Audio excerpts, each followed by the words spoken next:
நம்மோடு பேசுவதற்காக காங்கிரஸ் கட்சியினுடைய செய்தி தொடர்பாளர் மரியாதைக்குரிய திரு ஹிதாயத்துல்லா.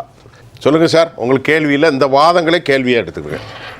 ஹிதாயத்துல்லா சார், அதாவது காங்கிரஸின் செய்தி தொடர்பாளர். சுற்றுலா சென்ற அப்பாவி மக்கள் சரி 26 பேரை அங்கேருந்து பல 100 கிலோமீட்டர் உள்ளே பூந்து பல மிலிட்ரி கேம்பையெல்லாம் தாண்டி வந்து இந்த அரசாங்கத்துடைய மிலிட்ரி கேம்பையெல்லாம் தாண்டி வந்து அப்பாவி மக்களை அவன் சுட்டுட்டு போகிறான். அவன் மறை கலண்டவன்னு சொன்னான். ரொம்ப வெக்கப்படுறேன், வேதனைப்படுறேன். அவன் என்ன இவ்வளோ தூரம் பண்ணவனை விட்டுருக்கலாமா? நான் கேட்குறேன், இதை செய்கிறதுக்கு 16 நாளா? அன்னைக்கு புல்வாமாவில் 41 வீரர்கள், நம்முடைய இராணுவ வீரர்கள் கொல்லப்பட்டார்கள். அதில் கூட வந்து ஆர்எஸ்எஸ்ஐ சார்ந்த, அதாவது பாஜகவுடைய கவர்னராக இருந்த சத்யபால் மலிக் வந்து இந்த அரசாங்கத்துடைய தவறுன்னு சொல்லியும் கூட அன்றைக்கு வந்து நாம் வந்து 41 பேரை இழந்தோம் இல்லையா? அன்னைக்கு போனீங்க, இதே துல்லிய தாக்குதல் செஞ்சீங்க. அன்னைக்கே முழு தாக்குதல் பண்ணியிருந்தா பாகிஸ்தான், இது நல்ல உலகமே நமக்கு சப்போர்ட் பண்ண நேரம், 41 இராணுவ வீரர்கள் இறந்த நேரம். நாம் என்ன செஞ்சுருக்கணும்? பிஓகே அன்னைக்கே அடித்து தூக்கி இருக்கணும். அன்னைக்கு நம்முடைய இராணுவ வீரர்களை பயன்படுத்தியிருந்தா இன்னைக்கு இவன் இத்தனை கிலோமீட்டர் வந்து நம்மளை அடிச்சிருக்க முடியுமா? பிஓகேனா என்ன? பாகிஸ்தான் ஆக்குபைடு காஷ்மீர். அது மட்டுமல்ல, பாகிஸ்தான் ஆக்குபைடு சைனாவும் இருக்குது. இப்போ என்னுடைய கேள்வி என்னன்னு சொன்னால், அவன் அங்கே உள்ளவன் மக்கள் இல்லை, அங்கே இருக்கக்கூடிய மக்களை விட்டுட்டு அன்னைக்கே அங்கே இருக்கக்கூடிய எல்லா இராணுவ அவங்களுடைய தீவிரவாத முகாம்களெல்லாம் அன்னைக்கு அடிச்சிருந்தா இந்த 9 முகாம் இருந்திருக்குமா? இதுதான் என்னுடைய கேள்வி. அப்போ இந்த முகாமை ஏன் நேற்று வரை நீங்கள் இந்த 26 பேர் இறப்பதற்கு முன்னாடி, அதுக்கு முன்னாடி அடிச்சிருந்தா உங்களை யார் கேள்வி கேட்டுக்க முடியும்? நான் கேட்குற கேள்வி நான் சொல்லி முடிச்சுக்கிறேன். நான் சொல்றது நாட்டு மக்களுடைய சுதந்திர வேட்கைக்கு சொல்றேன். நாட்டு மக்களுடைய எண்ணத்தை நான் பிரதிபலிக்கிறேன். நாம ஏதோ பேருக்கு அன்னைக்கு சும்மா ஒரு துல்லிய தாக்குதல்னு சொல்லி இந்த 2019 தேர்தலில் ஜெயிக்கிறதுக்கு வந்து செய்த ஒரு நாடகம்னு மக்கள் பேசலையா அன்னைக்கு? அந்த கேள்வியை தான் நான் இப்போ இன்னும் கேட்குறேன். இன்னைக்கும் நீங்கள் செய்த இந்த தாக்குதல் என்பது உண்மையான தாக்குதல் இல்லை, இன்னும் பலமாக தாக்கியிருக்க வேண்டும். அவர்கள் வந்து நம்முடைய பொதுமக்களை தாக்கினார்கள். அன்னைக்கு இராணுவ வீரர்களை தாக்கினதுக்கு மேலோட்டமான ஒரு துல்லிய தாக்குதல். அதுக்கு பிறகு அவன் இன்னைக்கு வளர்ந்துருக்கான், பலம் பெற்றிருக்கான். யாரு? அந்த தீவிரவாதி. அந்த தீவிரவாதியை அந்த மண்ணில் என்னைக்கு நம்ம அழிக்கக்கூடிய நமக்கு இது இருக்குது, அதாவது பலம் இருக்குது. ஆனால் அதை செய்ய விட்டுட்டு இன்னைக்கு எத்தனை விஷயங்கள், அதாவது சட்டி சிங் புராங்கிற அந்த ஊரில் இதே மாதிரி வாஜ்பாய் ஆட்சி இருக்கும்போது சுற்றுலாவினரை தாக்குனாங்க. இந்த 2 விஷயமும் நடந்திருக்கு. அது மட்டுமல்ல, நீங்கள் சொன்ன நாடாளுமன்ற தாக்குதல், அதே மாதிரி இப்போ ஊரி, புல்வாமா, இப்படி பத்தான்கோட், இவ்வளவு தாக்குதலை நம்ம வச்சுக்கிட்டு அவனை ஏன் பிஓகே வந்து அங்கே இருக்கக்கூடிய அத்தனை தீவிரவாத முகாம்களை நம்ம அழிச்சிருக்கக்கூடாது? ஏன் அழிக்கலைங்கிற கேள்வி தான் இப்போ நான் கேட்குறேன். நீங்கள் பேருக்கு வந்து செய்வீங்க, எந்த முன்னறிவிப்பும் இல்லாமல் பாகிஸ்தானில் போய் பிரதமர் நவாஸ் ஷெரீப் வீட்டுக்கு போவீங்க, பணம் கொடுப்பீங்க, சேலை கொடுப்பீங்க. நான் கேட்குறேன், அதுக்கு என்ன சம்பந்தம்? இந்த ரெண்டுமே வேணாங்க.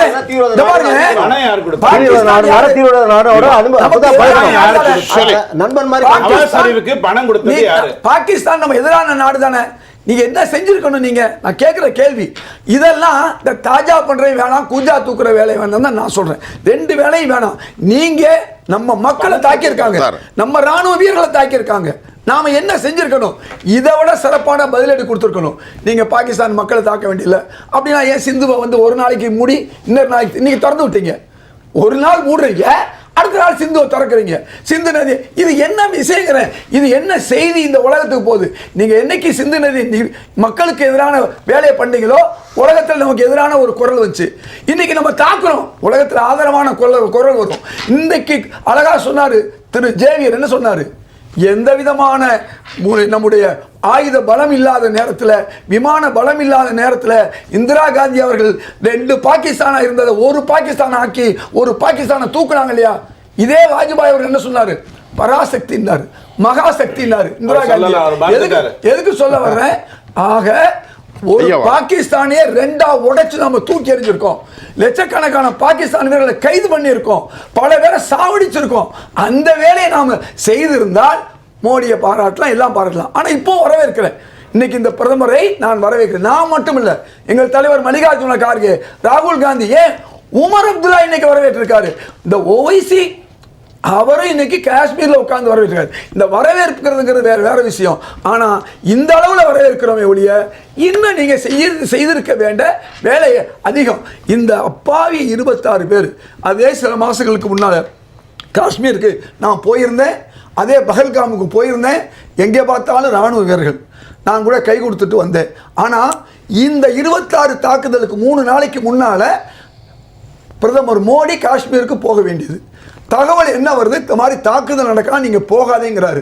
தன் உயிரை காப்பாத்துறதுக்கு அவர் போகல, நியாயம். ஏன்னா நம்ம பிரதமர். ஆனா அப்பா 26 உயிரை காக்கிறதுக்கு நீங்க என்ன ரவிசங்கர் பிரசாத் மறுக்கிறார். இதை என்ன செஞ்சிருக்கணும்? நீங்க தாக்குதலுக்கு நீங்க பலம் பாகல்காம் மட்டுமல்ல, காஷ்மீர் முழுக்க நீங்க இருக்கிற ராணுவ வீரர்கள் அவர்களை நீங்க வந்து பலப்படுத்தி இருக்கணும். இதைத்தான் நான் சொல்ல வர்றேன்.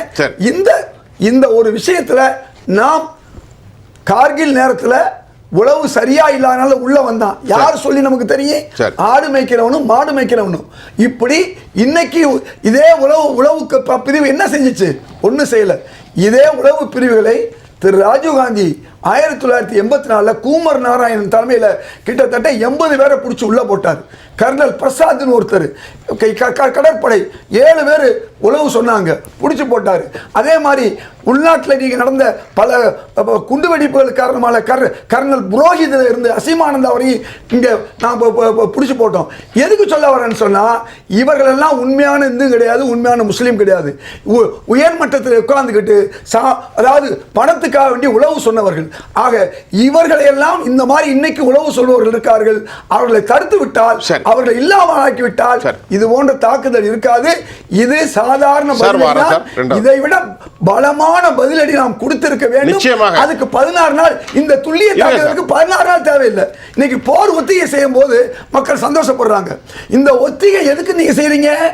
அங்கே உள்ள நாட்டு மேல நீங்க தாக்கணும். நீங்க பிசிக்கலா போகணும். நம்ம ராணுவம் போய் தீவிரவாத தாக்குதல் இருக்கவே இருக்காது இனிமேல். சார் ஒரே நிமிஷம் மீண்டும் சொல்றேன். சரி, ஒரு நிமிஷம். ரத்தம் நமக்கு கொதிக்கணுங்கிறது வாயில மட்டும் இருக்கக்கூடாது, செயல்ல இருக்கணும். சரி, புல்வாமா அன்னைக்கு மட்டும் துல்லிய தாக்குதல் ரஃபேலே இல்லாம போய் தாக்கிட்டு வந்தோம்னு சொல்றோமே. இன்னைக்கு நம்ம ரஃபேல் வந்த மாதிரி, அந்த ரஃபேல்ல நீங்க ஒரு சீல்டு ஒரு கவரை கொண்டு போய் கொடுத்து அன்னைக்கு நீதிபதிகள் வாயடிச்சுங்கிறது வெளியில பின்னால வந்துருச்சு. எப்படி